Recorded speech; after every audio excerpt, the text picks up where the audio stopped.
¿Qué tal? Muy buenos días, viernes 30 de julio del año 2021, nos encontramos a las puertas de un nuevo fin de semana y desde luego en esta ocasión vamos a estar hablando de un tema muy interesante que es sobre la educación, qué es lo que está pasando, cuáles son las demandas que se están pidiendo y para eso nosotros vamos a estar hablando este día con nada más y nada menos que el profesor Paz Cettino, quien es secretario general de las bases magisteriales. ¿Qué tal, profesor? ¿Cómo está? Bueno, un gusto estar con usted nuevamente y estamos a la orden.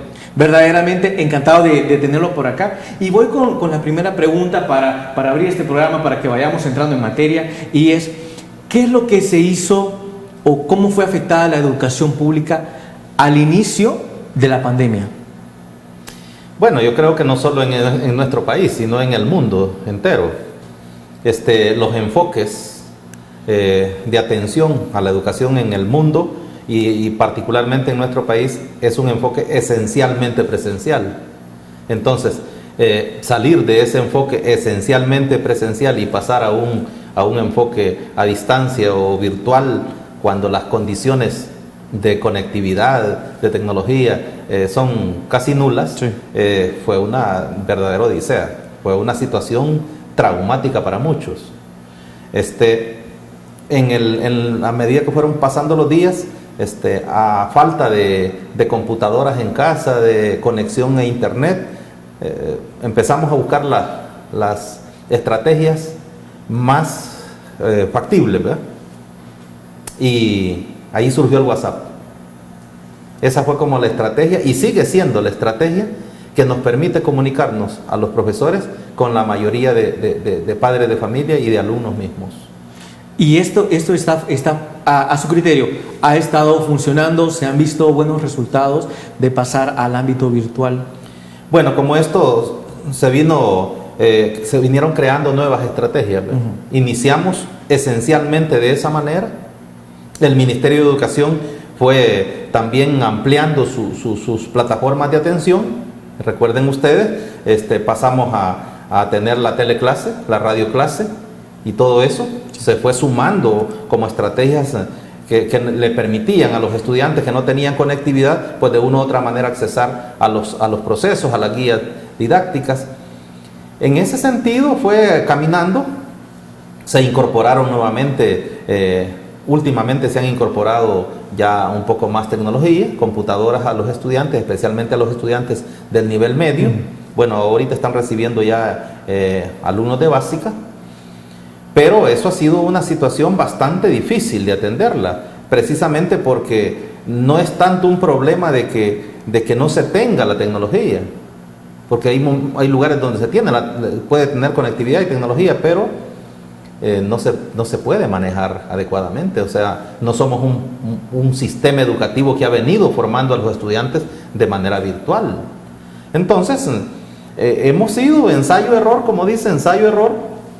Y no hay que mentir en esto, uno debe ser lo más sincero posible. Llevamos prácticamente 1 año y 3 meses. En este año, 3 meses de estar atendiendo a los alumnos básicamente de manera a distancia o remota, el aprovechamiento en el proceso de enseñanza-aprendizaje es bajo, es muy bajo. Fue difícil.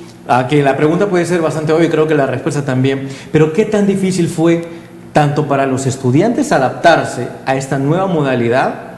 Que decir que, bueno, ya no es que vayan a hablar con sus compañeritos, sino que ahora todo es a través de una computadora, eso por el lado de los estudiantes, y luego por el lado de los profesores, que como tal, si bien es cierto, no estaban preparados, pero qué tan difícil fue también para ellos adaptarse a esa nueva tecnología, que todo iba a ser virtual. Bueno, a esto hay que agregarle un elemento por la pregunta que me hace. Este magisterio somos hombres y mujeres esencialmente envejecidos. No fuimos formados virtualmente, nosotros fuimos formados para el trabajo presencial. Como dijo alguien, somos profesores de yeso y de plumón. Entonces, dar ese salto a la tecnología fue bastante difícil también para los docentes. Primero los docentes tuvieron que hacerse de sus aparatos, quien no los tenía, comprar su computadora. No es que alguien se los haya financiado. No tuvimos financiamiento absoluto en eso. comprar su computadora, comprar un teléfono inteligente que le permitiera hacer lo que tenía que hacer con sus estudiantes. Por el otro lado, pagar los paquetes de conectividad. Sí. Todo eso fue un gasto económico fuerte para los maestros. Por el otro lado, la inversión en tiempo, pues, porque cuando usted empieza a trabajar de manera virtual no tiene horarios. No tiene horarios. El alumno le puede enviar las tareas en la noche si quiere. Bueno, hay maestros que se quejan de que a partir de las 10, 11 de la noche empiezan a llegar las tareas y hay que estarlas revisando para... Sí. Y es que desde que se dio la apertura económica, los padres de familia empezaron a ir a trabajar. Entonces, sucede que los alumnos utilizan el teléfono de sus padres para hacer las tareas. Entonces, hasta cuando él llega o cuando ella llega que empiezan a hacer tareas. Eso le acumula el trabajo al profesor de noche. Pero se ha hecho todo un esfuerzo. O sea, por lo menos, como yo dije en otro medio, estuvimos comunicándonos con los estudiantes todo el periodo, todo el tiempo. Algunos que no era imposible comunicarse con ellos por la vía de los teléfonos, de la red, se fueron a buscar a sus lugares. Les entregamos guías físicas para que ellos no pararan ese proceso. Sí, claro. Y se mantuvo el proceso con altibajos, se ha mantenido el proceso. Bueno, hay una encuesta de una universidad de este país que ya muestra que los niveles de aprendizaje durante este periodo de pandemia son bajos aquí y en todo el mundo. Podríamos decir que no específicamente hay un desinterés de parte de los estudiantes, sino que es demasiado complicado adaptarse a un entorno donde tienen que estar día y noche pegados a la computadora, ¿no?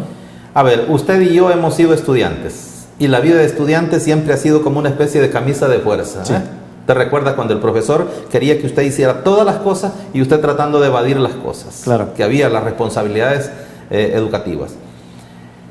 Esa camisa de fuerza prácticamente se rompe porque no los tenemos enfrente. Y los padres, muchos padres o muchas madres, familias infuncionales, como que han sido mucho más infuncionales en el periodo de la pandemia, no colaboran. Dejaron a sus estudiantes, como decimos, a la deriva. Bueno, nosotros tenemos estudiantes con quien ha sido muy difícil comunicarse, incluso ya en la fase semipresencial.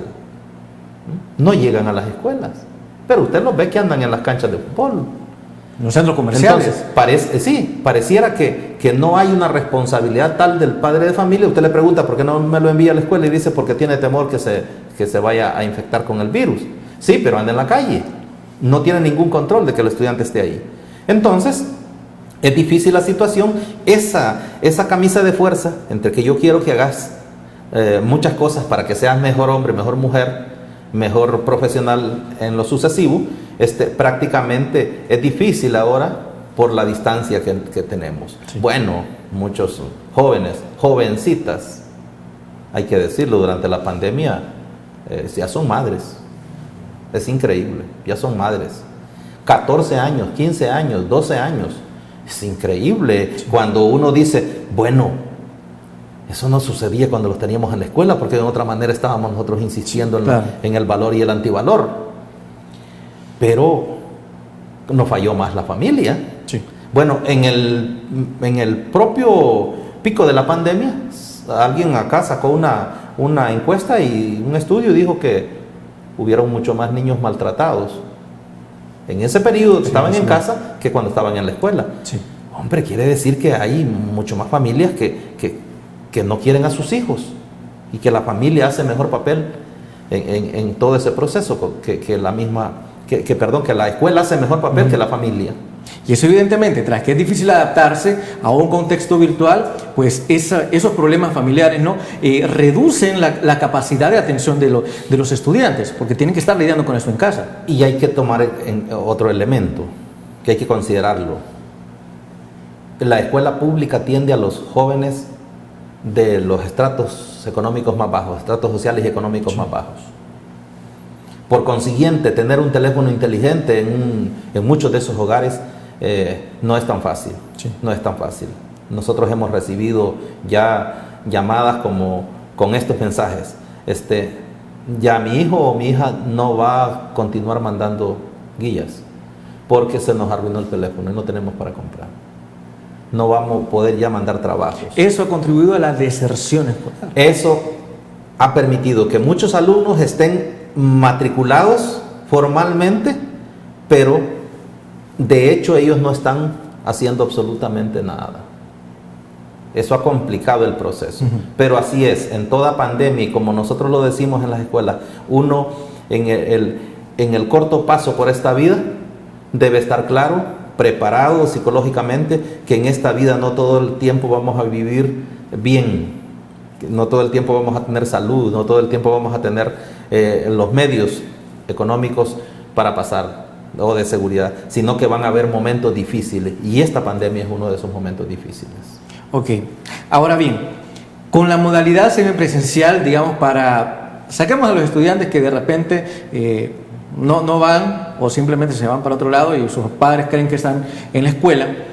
Para los estudiantes que en efecto van a la modalidad semipresencial, ¿en alguna medida les ha ayudado nuevamente estar así, intermitentes? ¿Les ha sí, ayudado? claro que sí.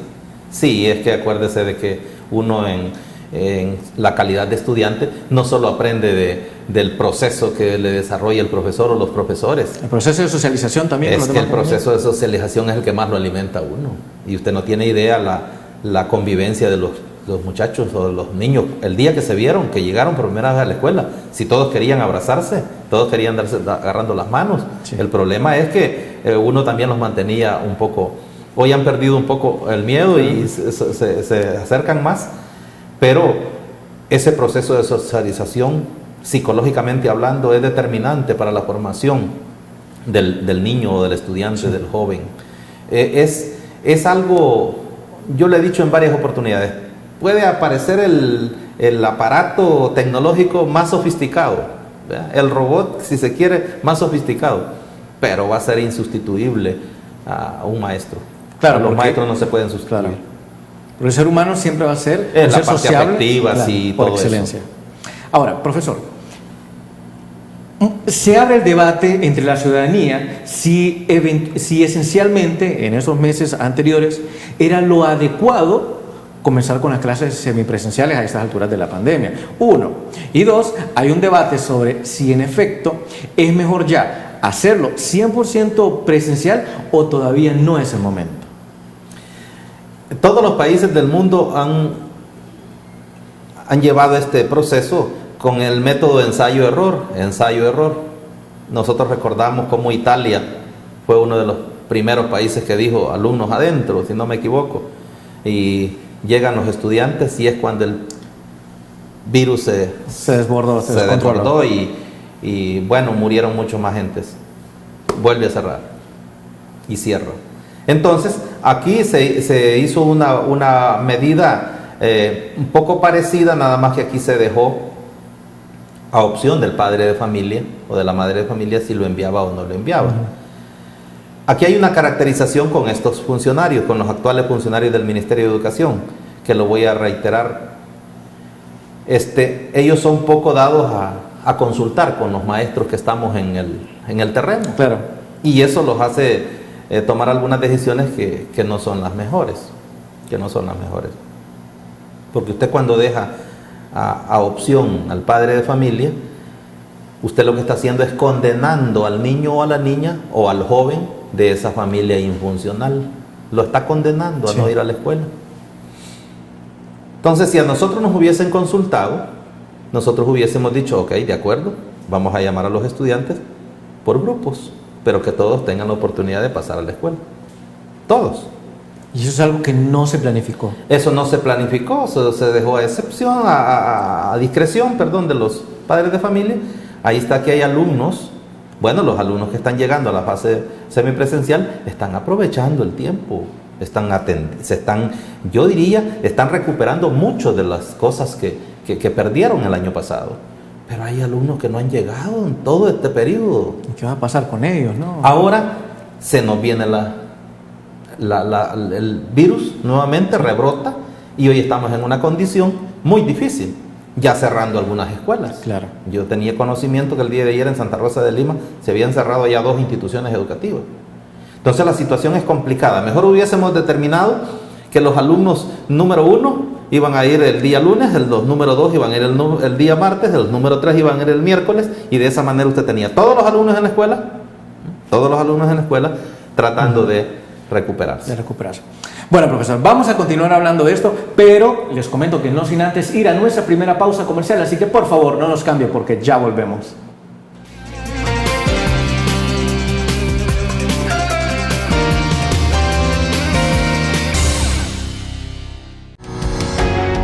Samvar, una empresa que cree en la sostenibilidad ecológica y en la cultura de productos biodegradables en El Salvador, decididos a proveer las mejores soluciones en limpieza, porque cuidar el medio ambiente es tarea de todos.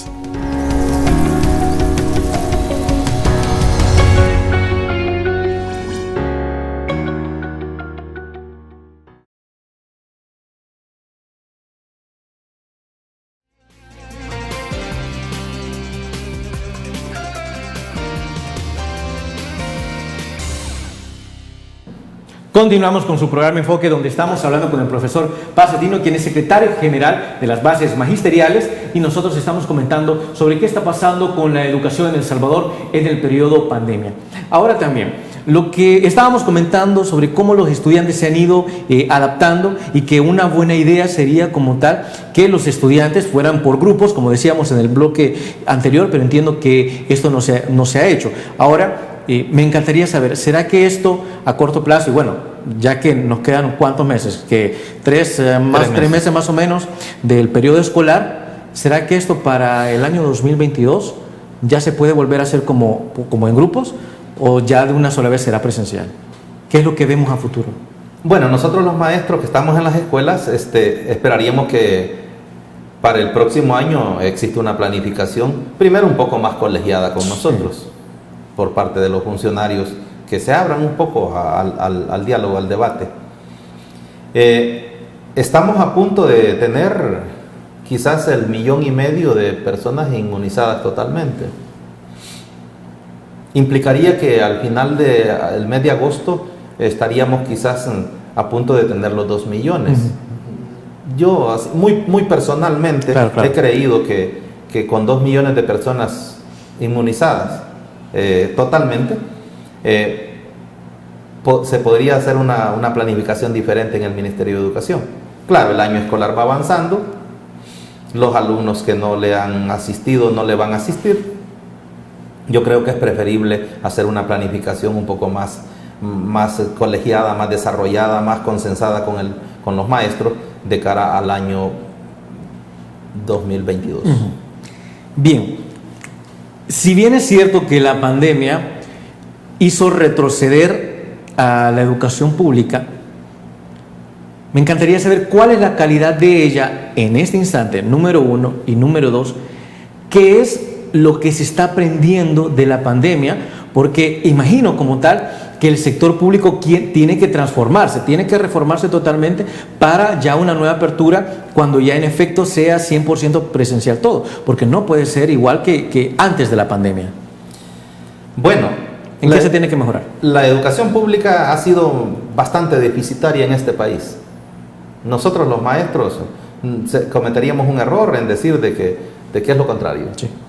La educación pública ha sido deficitaria y tiene a la base que los distintos gobiernos, independientemente cuál sea su ideología, nunca tomaron la decisión política de invertir, y de invertir mejor en educación. Eso ha tenido la escuela postrada por años. Escuelas con infraestructura decadente, escuelas sin recursos, sí, ya no digamos recursos tecnológicos, escuelas sin conexión a red, escuelas con falta de personal docente, escuelas que no tienen el recurso humano para atender las distintas disciplinas del arte. O sea, es una de carencias históricas. Entonces, ¿qué es lo que ha sucedido? Que las organizaciones gremiales, como en el caso de que yo represento a bases magisteriales, siempre hemos estado insistiendo en que hay que invertir más y mejor en educación. Hay que destacar que con la actual administración se pasó de una inversión que se tenía de 940 millones a 1.300 y pico de millones. Eso implica porcentaje en relación al PIB del 3.4 al 5% del PIB. Ese es un avance de calidad. Por el otro lado, vienen y la pandemia nos enseña que estábamos en pañales en cuestiones tecnológicas, que debíamos tener una plataforma que nos ayudara en este tipo de casos. Porque a lo mejor los cambios climáticos nos van a seguir produciendo este tipo de problemas, que tenemos que salir de las escuelas y conectarnos a través de las redes.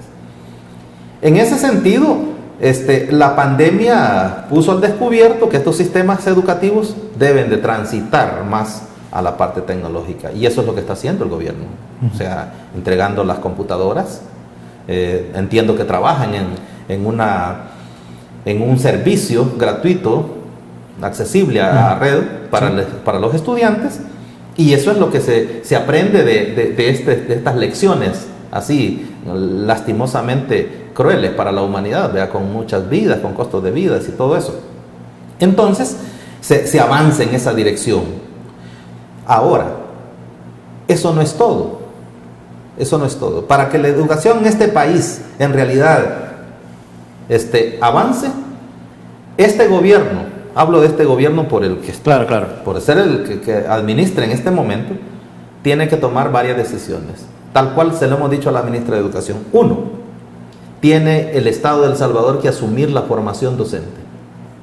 Esa responsabilidad que le dieron al mercado, a las universidades, a formar los docentes que quieran y cuantos clientes tengan, pues es mejor. Eso no contribuye a mejorar. No funciona. No, porque la universidad no se percata si el que estudia para docente es un hombre o una mujer con compromiso social, si es un hombre o una mujer con mística para con los niños, si es empático. O sea, vocación ahí no sé. O sea, lo que importa es que usted pague, no si tiene vocación. Usted se convierte en el cliente de esa universidad, lo mantiene por 5 o 6 años ahí cobrándole y ya estuvo. Eso no puede ser. Por eso nosotros le hemos dicho en varias oportunidades a los distintos ministros de que el Estado debe tomar el primer paso. Bueno, el primer paso ya se dio, que es la inversión, mejorar la inversión. Hay que seguir mejorando la inversión progresivamente. El segundo paso es, yo retomo el control de la formación docente. Yo, Estado, voy a decidir cuántos maestros voy a formar, porque esas son las necesidades que tengo. No es que yo voy a formar maestros así como están ahorita, hay más de 25,000 buscando plazas. Sí. Entonces, esos pasos hay que darlos. Hay que ordenar esto. En la medida que usted tenga una carrera competitiva, que ese es el otro paso, hacer la carrera docente competitiva, usted no puede decirle el ejemplo que yo le ponía a la ministra hace unos días. Sí. Yo no le puedo decir al mejor estudiante de mi escuela, del bachillerato, que es un muchacho que se comunica muy bien, que es un muchacho habilidoso, con capacidad para redactar, para expresarse y todo. Si yo le sugiero que estudie docencia, lo más seguro es que me va a decir, bueno, ¿usted me estima a mí o no me estima? Porque usted quiere que yo viva lo que usted vivió. Que tienen que pasar 30 años para que tenga un costo de oportunidad de $1,000. Porque esa es la realidad de los maestros. Sí, claro. Entonces, para tener los mejores hombres y las mejores mujeres haciendo docencia, usted tiene que hacer competitiva la carrera. En buena lid, páguele bien. Páguele bien. Cosa que actualmente no se tiene. El problema es que en la actualidad el mercado le ha formado el recurso. Hoy los ministros se avergüenzan de haber autorizado las universidades. Porque ahora, imagínense, los profesores se egresan de la universidad, les hacen la ECAP, les hacen el examen de suficiencia para poderles dar la licencia. Y ya con la licencia, hoy la ministra se le ocurre que les va a volver a hacer pruebas de conocimiento, pruebas de psicológica. Esa es la negación entonces de lo que estoy autorizando. Entonces, ante esa problemática, creo que el Estado debe retomar todos esos aspectos, y es hasta en ese momento en que estaríamos dispuestos a cambiar de raíz, de tajo como decimos, el sistema educativo y trabajar por la calidad. A eso es lo que quiero ir ahora. Ya que usted menciona qué es lo que está pasando actualmente entre la ministra y los docentes también, me encantaría saber cuáles son las demandas que está pidiendo el gremio de maestros, de docentes. ¿Qué es lo que le están pidiendo al Estado? ¿Cuáles son esas demandas? Fíjese que aquí hay un problema muy serio. Hay varios problemas, pero voy a empezar por el problema que a mí me preocupa mucho más. Fabuloso. es la cantidad de maestros desempleados. Una cantidad de maestros desempleados producto de un sistema de pensiones arcaico que no sirve, que no le permite a la gente irse porque nunca lo han reformado. Le dan pensiones de hambre. Okay. Ahí seguimos esperando, señor presidente, que así como envió la ley del agua a la Asamblea Legislativa, pues envíe la ley de pensiones. Ustedes dijeron que encontraron dos problemas macros: agua y pensiones. Sí. Entonces nosotros seguimos esperando la ley de pensiones. Pues como las pensiones son insuficientes, 5.700 maestros no pueden salir del sistema porque tienen un costo de oportunidad o su vida programada con $1,000 ahorita y se van a ir con $304.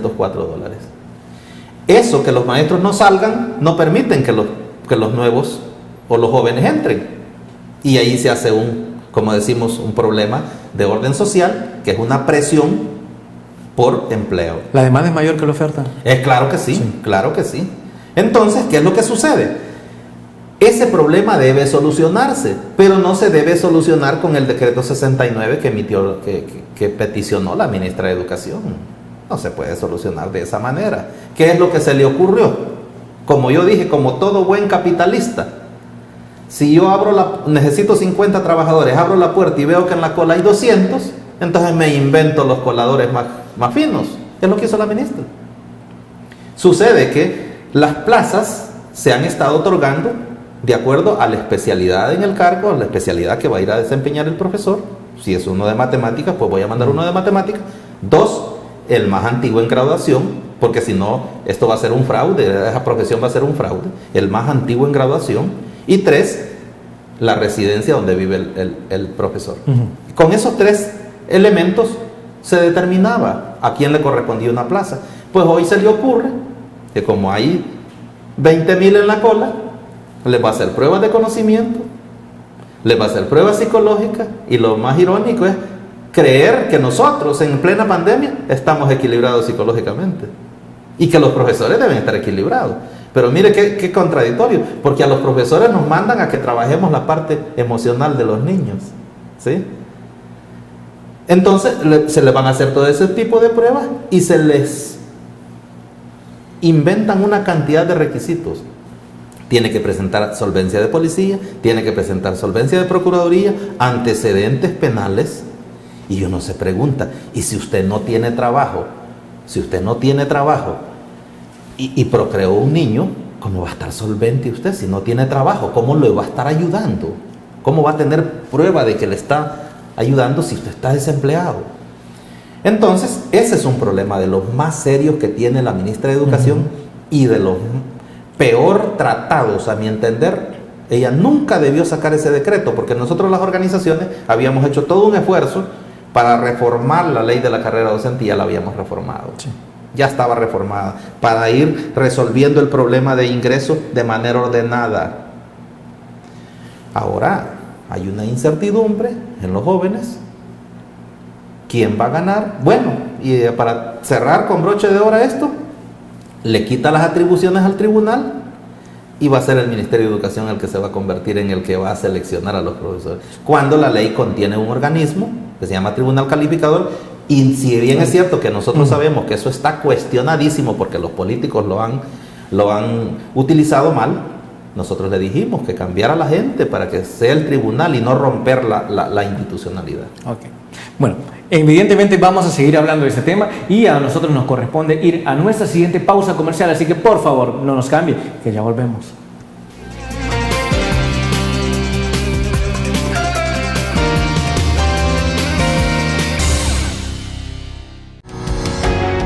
Samvar, una empresa que cree en la sostenibilidad ecológica y en la cultura de productos biodegradables en El Salvador, decididos a proveer las mejores soluciones en limpieza, porque cuidar el medio ambiente es tarea de todos.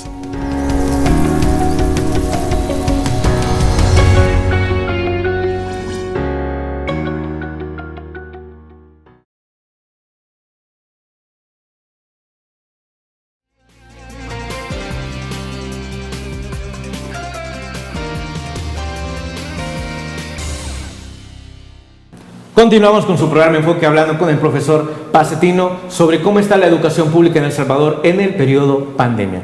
Ahora bien, que estábamos mencionando que los docentes se van a someter a diferentes pruebas ordenadas por el Ministerio de Educación. Entonces, ahora me encantaría saber qué es lo que va a pasar con aquellos profesores, con aquellos docentes que una sola prueba no la lleguen a pasar.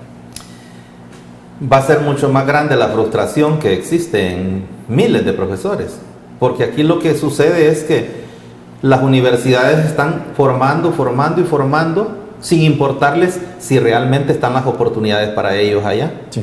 Por eso es que usted muy seguido ve en las redes sociales, allá en Opico, un profesor que tiene unas horas clases en el instituto, dice, pero que en la tarde sale a vender sorbetes en un carretón. El profesor que en el mercado central, en el mercado La Tiendona, anda trabajando con su carreta, jalando verdura. El trabajo es digno. Sí, pero esos señores se formaron en algún momento pensando en que ellos iban a ser maestros de escuela. Quieren, con cierta vocación, entraron y eso quieren ser. Entonces, ¿qué es lo que va a pasar con esta cantidad de personas que se van a ir a examinar? Y mire qué paradójico esto. Solo va a ser por una vez. Solo va a ser para el concurso de este año. Ya el próximo año volvemos a la normalidad que traíamos. ¿Qué chiste tiene eso? Y dicen los profesores, me están haciendo sacar solvencias de todos lados. Me van a llamar que vaya a ciertos lugares a hacerme la prueba psicológica, psicométrica, dicen ellos. Me van a hacer unas pruebas que comprende varias áreas curriculares, y ahí lo que va a ver al final, imagínense usted que lleguen 10,000 a ese proceso para que queden 2,500. El nivel de frustración en los demás va a ser grande. Sí.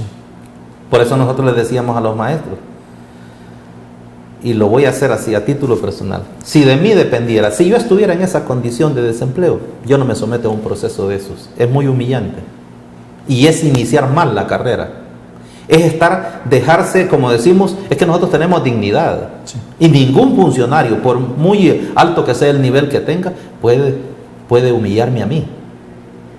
Ellos autorizaron a esas universidades para que me forme como docentes. Esas universidades ya me hicieron la prueba de CAP o me han hecho la prueba de suficiencia. Sí. Entonces, si yo he aprobado ese proceso, he aprobado esas pruebas, ¿por qué se le va a ocurrir a alguien aquí, solo porque a mí se me ocurre, incrementar los requisitos de entrada? Nosotros tenemos un marco legal que fue reformado hace unos días. Ellos dieron opinión al respecto, nosotros dimos opinión al respecto. Entonces, yo les decía a unos jóvenes virtualmente, si de mí dependiera, yo no me presento a esa prueba, porque es una prueba humillante. Y creo que no va a resolver la ministra de Educación los problemas de empleabilidad de esa manera. Nosotros nos reunimos con ella un día y le dijimos, ¿cómo podemos emplear a 12,000, 13,000 maestros en este país? Le dimos todas las líneas por donde irse. Le dijimos, mire, aquí hay más de 5,000 profesores que están pensionados y siguen trabajando. Busquemos una forma de cómo incentivarlos para que salgan y dejen la plaza para los nuevos. Sí. Aquí hay más de 5,700 profesores que ya tienen la edad y el tiempo de servicio. Contribuyamos, hagamos la reforma de pensiones. Aquí los sobresueldos que están en las ciudades deben de desaparecer, deben de convertirse en sueldos bases. Las horas clases deben desaparecer, convertirse en sueldos bases. Si usted hace todas esas medidas, puede emplear, ¿qué? 12,000 personas en 6 meses. Puede absorber toda esa demanda. Exactamente, pero no se trabaja de manera seria en buscarle una solución estructural a esto, sino que se va ahí con el ensayo-error. No van a resolver el problema de empleabilidad. ¿Se va a hacer más grande? Se va a hacer más grande, y lo que busca es que si usted se somete al concurso, pues usted termine con una mega culpa, que yo soy el que no estuve a la altura de las exigencias. Cuando no es eso. No determina esa prueba, tal cual decía usted.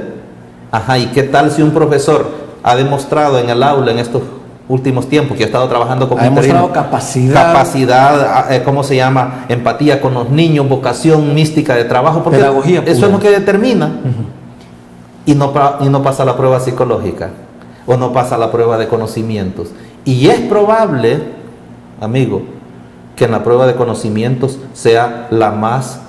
la ¿Dura? que más riesgo traiga. ¿Sabe por qué? ¿Por qué? Porque cuando uno va a la universidad, a uno le dicen el conocimiento que tienes hoy, en 20 años, en 10 años, en 15 años, va a estar desfasado. A eso se van a enfrentar, porque muchos de ellos tienen 10 años, 15 años de haber egresado. Entonces, no es ese el camino. Hay otras alternativas, pero lastimosamente no quieren escuchar a la parte docente. Es decir, digamos, tenemos docentes que han trabajado 15, 20 años y ahora viene el ministerio y me quiere cuestionar esas habilidades Mi formación que yo tengo, docente. Quiere cuestionar la excelencia que por años yo le he dado a los estudiantes. Y aquí hay un elemento que hay que destacarlo. Esta ministra ha agarrado todo, como decimos, la papa caliente. Lo responsable de este problema es la administración del partido FMLN, que utilizó la interinidad de forma prolongada. Profesores interinos por más de 5, 10 y hasta 15 años. Directores interinos, subdirectores interinos. ¿Sabe por qué los utilizaban interinamente? Porque cuando usted lo tienen de manera interina, lo tienen en el limbo. Lo pueden quitar mañana o cuando se me ocurra. Entonces usted fácilmente pueden utilizar sus necesidades, y ellos utilizaban políticamente a esta gente. Es decir, el problema en lo que ella está centrada, miren, no es un problema de hace años, pero no es nuestro, sino que es un problema que viene arrastrado desde hace 10 años aproximadamente. ¿Qué es lo que hay que hacer? Hay que resolverlo. Pero hay que resolverlo. Pero no es la manera. Pero no es la manera, haciendo ese tipo sacando ese tipo de decretos. Ellos dicen que porque quieren mandarle lo mejor a los niños. Sí, pero ¿qué me garantiza que esos 2 o 3 pruebas que les van a hacer, esa es la garantía de que es lo mejor? Pero lo más grave es que ya le expliqué que no va a ser el tribunal el que va a seleccionar. Desde ahí se viola la ley. Sí, claro. Va a ser el Ministerio de Educación el que va a seleccionar. Y si usted no está de acuerdo con la decisión que que el ministerio tome, no hay recurso alguno. Usted no puede presentar ningún recurso. O sea, si usted dice, bueno, yo considero que he pasado mis pruebas, debo de revisar a ver qué es lo que sucedió, no tiene derecho a nada. Tiene derecho a quedarse callado. Si hay alguna pregunta capciosa por ahí que evidentemente tiene esa mala intención, usted no puede decir nada, no puede reclamar. Absolutamente nada. Cuando usted no está de acuerdo con las decisiones que tome el tribunal, yo me presento a una junta de carrera docente, pongo una denuncia y digo, no estoy de acuerdo con la decisión, y muéstrenme que de veras fallaron apegado a derecho. Hoy no se puede hacer nada. Por eso yo les insisto a los profesores, a los que han estado trabajando interinamente, han tenido la oportunidad por algunos años. Sí. Los que han estado desempleados totalmente, bueno, si el año ya se va a terminar, esperémonos para el siguiente año, pero no nos sometamos a esta manipulación. Esa es una manipulación. Ahora bien, en este caso, el magisterio ha intentado dialogar con las autoridades del Ministerio de Educación. Claro, nosotros siempre hemos pedido, lo hacemos con todas las administraciones. Con la administración pasada hablábamos muchísimo y no resolvíamos casi nada. Con esta administración nosotros buscamos diálogo antes de que se tomen las decisiones y no hemos logrado. No se ha logrado. Se toman las decisiones y nos llaman para informarnos de las decisiones que ya tomaron. Ok, vamos a seguir hablando de esto en el siguiente bloque y nosotros nos vamos a una siguiente pausa comercial, así que por favor no nos cambie, que ya volvemos en Enfoque.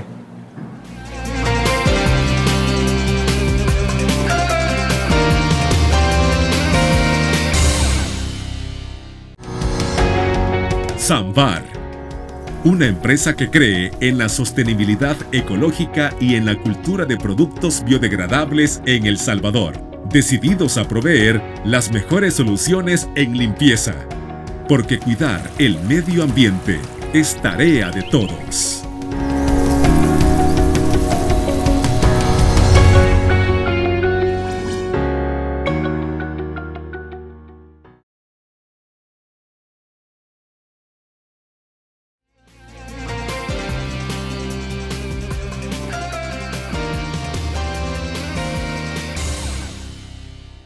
Continuamos en el último bloque de su programa Enfoque, hablando sobre la educación pública en El Salvador con el profesor Paz Cetino.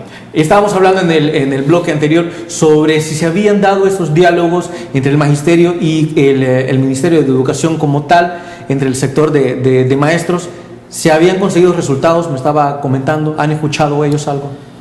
Lo que sucede es que con las administraciones, con la administración actual, sí, cada administración tiene su propio enfoque. Pero lo que no puede estar sucediendo es que a nosotros nos convoquen únicamente para comunicar las decisiones que ya tomaron. Sin consultarle a ustedes. Y esas decisiones, muchas de ellas no son las correctas. Fíjese que la ley de la carrera docente en su artículo 30 nos faculta a nosotros a ser consultados sobre todo aquello que tenga que ver con la educación del país. Así dice, que los maestros podemos ser consultados a través de las organizaciones en todo aquello que tenga que ver con la educación del país. Y nadie ha recurrido a ustedes. Y nadie nos dice, miren, hemos pensado en, por ejemplo, pedir este decreto, vamos a hacer este procedimiento para... No, nos llamaron para comunicarnos que ya habían presentado el decreto y que las cosas ya estaban consumadas. Así hicieron con la elaboración de todos los planes y todos los proyectos. Entonces, me parece que es una cuestión de irrespeto, porque en definitiva, si bien es cierto que la planificación o el diseño de la política educativa le corresponde al gobierno en turno o a los funcionarios en turno, pero es que nosotros la ejecutamos, hombre. Es que nosotros la ejecutamos. Es como que usted como empresario tenga mala relación con sus trabajadores. ¿Hacia dónde le van a llevar el barco? Sí, desde luego. Para que esto camine, tenemos que tomar los acuerdos entre todos, llegar a medianos acuerdos, consensar lo que haya que consensar. Entonces, se está dando esa problemática. Ellos se muestran muy autosuficientes, creen que tienen la razón siempre y que los demás son ejecutores y que no hay ni siquiera que escucharlos. Muchos de esos problemas, hoy el magisterio ya los está observando, los observa. Mire, nosotros tenemos el Ministerio de Educación tiene un ente autónomo, una adscrita a ello. Sí. Es el Instituto Salvadoreño de Bienestar Magisterial, el programa que nos da a nosotros la salud. Si usted se va a cualquier escuela de este país, cualquier maestro que agarre en la calle, pregúntele qué opinión tiene del Instituto Salvadoreño de Bienestar Magisterial hoy. Y le va a decir que en los últimos 2 años ha registrado la más grande decadencia. Hoy los maestros carecen de medicamentos, no tienen consultas especializadas en tiempo, tienen problemas con los laboratorios clínicos y biológicos. Es un problema. Y el Ministerio de Educación, que esa institución es adscrita a ellos. Sí. Y el Ministerio de Educación, que es nuestro patrono, que debería estar pendiente de la problemática de la salud, deja simplemente la institución que funciona a la buena de Dios. Bueno, profesor, de verdad ha sido una plática muy, pero muy interesante. Ha sido un verdadero honor y hemos llegado al final de este programa. Espero que lo volvamos a tener pronto por acá para seguir hablando de este interesante tema. No, mucho gusto, estamos a la orden. Y nosotros hemos llegado al final de su programa, no sin antes agradecerle el compromiso y que siempre nos sintonice. Así que no queda más que desearles un buen fin de semana y nos vemos en un siguiente programa aquí en Enfoque. Feliz día.